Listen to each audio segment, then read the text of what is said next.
ধ্বংসের পথে যাচ্ছে সিরাজগঞ্জের ঐতিহ্যবাহী তাঁত শিল্প এবং হাজারো মানুষ। কারখানা বন্ধ করে দিতেছে। বন্ধ করে দেওয়ার কারণে আমরা শ্রমিক এখন অসহায় অবস্থা। এখন আমরা কি করব কি না করবো দিশা মানে যে মহাজনটা পাইতেছে না। আমরা এদিকে আসো, এই যে দেখতে পাচ্ছেন এটা হলো গামছা তৈরির কারখানা, আর এইরকম হাজারো কারখানা আজ পরিত্যক্ত অবস্থায় পড়ে আছে। দর্শক, এই ভিডিওর মাধ্যমে তুলে ধরার চেষ্টা করব সিরাজগঞ্জের তাঁতিদের জীবনযাপন কেমন কাটছে। তাই ভিডিওটি না টেনে সম্পূর্ণ ভিডিওটি দেখতে থাকুন।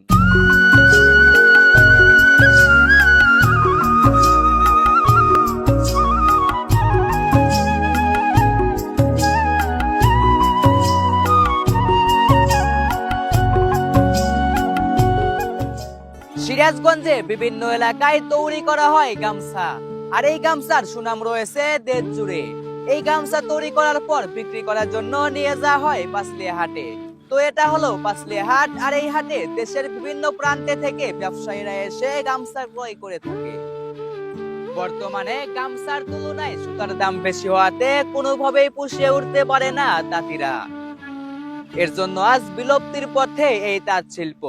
এবার চলেন শুনে আসা যাক তাদের মুখে থেকে কষ্টের কিছু গল্প। আসসালামু আলাইকুম।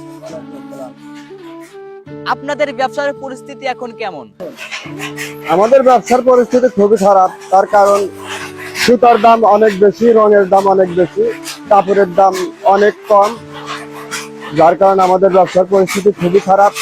এই ব্যবসা থেকে আগে অনেকেই অনেক টাকা ইনকাম করছে, ব্যবসা ভালো আছিল, কিন্তু বর্তমান ব্যবসার পরিস্থিতি খারাপ হওয়ার কারণে অনেক মহাজন ঋণ হয়ে মহাজনের কাছে মানে সুতার মহাজনের কাছে ঋণ হয়েছে, ব্যাংকের কাছে ঋণ হয়ে অনেকেই রাতের অন্ধকারে তাঁত বিক্রি করে ঢাকা বিলাস চলে যেতেছি। আমি একটা কথা আপনাকে বলি, আগে এক কার্টন সুতা কিনছি আমরা 12,000 টাকা, এখন এক কার্টন সুতার দাম 20,000 টাকা।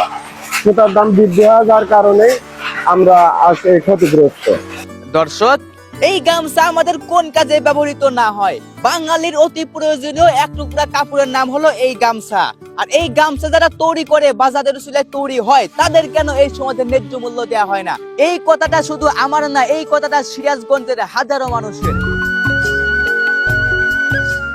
দর্শক, শুনতে পারলাম ব্যবসার পরিস্থিতি খারাপ হওয়ার কারণে নাকি অনেকগুলা কারখানা বন্ধ করে দিছে। এটা কি আসলে সত্যি? তাহলে চলেন দেখে আসা যাক। এদিকে আসো, এই যে দেখতে পাচ্ছেন এটা হলো গামছা তৈরির কারখানা, আর এইরকম হাজারো কারখানা আজ পরিত্যক্ত অবস্থায় পড়ে আছে।